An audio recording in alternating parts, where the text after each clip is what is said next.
राधे राधे दोस्तों, जय श्री कृष्ण। तो आइए श्रवण करते हैं हरितालिका व्रत कथा।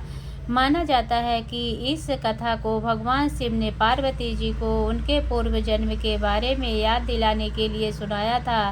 कथा ये कुछ इस प्रकार है। भगवान शिव ने माता पार्वती से कहते हैं कि हे देवी, तुमने मुझे अपने पति के रूप में पाने के लिए 107 बार जन्म लिया, परंतु फिर भी तुम मुझे अपने पति के रूप में ना पा सके। इसके बाद 108वीं बार तुमने बर्तराज हिमालय के घर में जन्म लिया और मुझे पाने के लिए कठिन तपस्या की, और इस दौरान तुमने अन्न जल त्याग कर भूखे पत्ते चबाकर दिन व्यतीत किया था। मौसम की परवाह किए बिना तुमने निरंतर तप किया। तुम्हारी कठोर तपस्या देखकर तुम्हारे पिता हिमालय राज भी तुमसे अत्यंत क्रोधित हो गए थे, परंतु फिर भी तुम मेरी आराधना में लीन रही। ऐसी स्थिति में एक दिन नारद जी तुम्हारे घर पधारे। जब तुम्हारे पिता ने उनसे आगमन का कारण पूछा तो नारद जी बोले, हे गिरिराज, मैं भगवान विष्णु के भेजने पर यहाँ आया हूँ। आपकी कन्या की घोर तपस्या से प्रसन्न होकर वह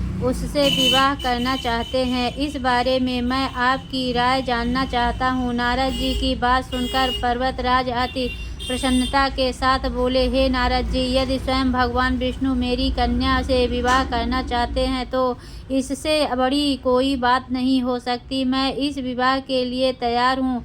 शिव जी पार्वती जी से कहते हैं, तुम्हारे पिता की आज्ञा पाकर नारद जी विष्णु जी के पास गए और यह शुभ समाचार सुनाया। लेकिन जब तुम्हें इस विवाह के बारे में पता चला, तुमने बहुत दुख हुआ।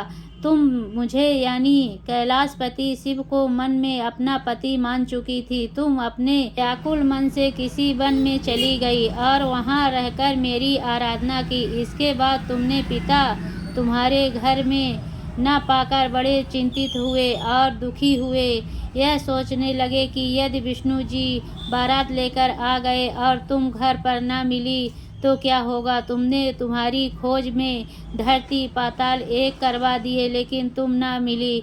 तुम वन में एक गुफा के भीतर मेरी आराधना में लीन थी। भाद्रपद तृतीया शुक्ल पक्ष को तुमने रेत में शिव लिंग का निर्माण किया और आराधना की, जिससे प्रसन्न होकर मैंने तुम्हारी मनोकामना पूर्ण की। इसके बाद तुमने अपने पिता से कहा कि पिताजी, मैंने अपने जीवन का लंबा समय भगवान शिव की तपस्या में बिताया है और भगवान शिव ने मेरी तपस्या से प्रसन्न होकर मुझे स्वीकार भी कर लिया है। अब मैं आपके साथ एक ही शर्त पर चलूंगी कि आप मेरा विवाह भगवान शिव के साथ ही करेंगे। पर्वतराज ने तुम्हारी इच्छा स्वीकार कर ली और तुम्हें घर वापस ले गए। कुछ समय बाद उन्होंने पूरे विधि विधान के साथ हमारा विवाह किया। भगवान शिव ने उसके बाद बताया कि हे पार्वती, भाद्रपद शुक्ल पक्ष तृतीया को तूने मेरी आराधना करके जो व्रत किया था, उसी के परिणाम स्वरूप हम दोनों का विवाह संभव हो सका है।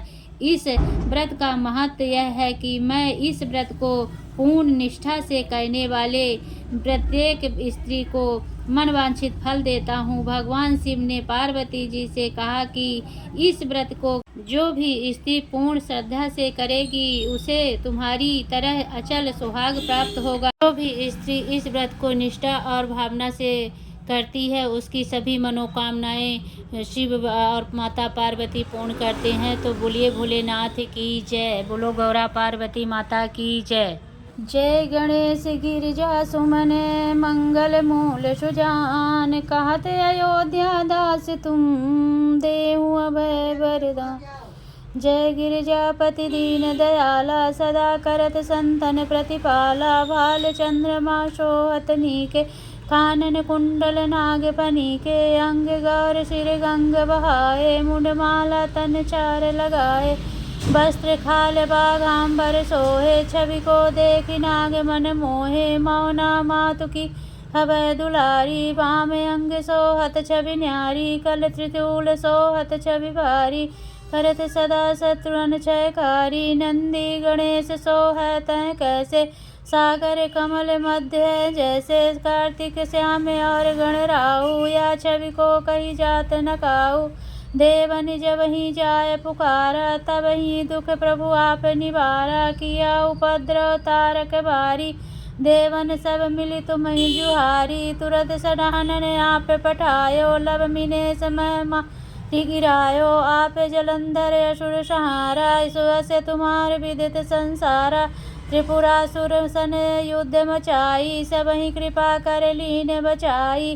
किया तपहि भागीरथ भारी, पूरब प्रतिज्ञाता सुपुरारी। दानिन मैं तुम सम को नाही, सेवक स्तुति करत सदाही। वेद नाम महिमा तब गाई, अगत अनाद भेद नहीं पाई। प्रगट युद्ध से ज्वाला, जरत सुरासुर भय निहाला। कीन्ही दया तह करी सहाई, नीन तब नाम कहाई। पूजन रामचंद्र जब कीना, जयदीत के लंक विभीषण दीना। सहस कमल में हो रहे भारी, दिन चात वही पुरकारी। एक कमल प्रभु राखे जोई, कमल नयन पूजन सह गोई।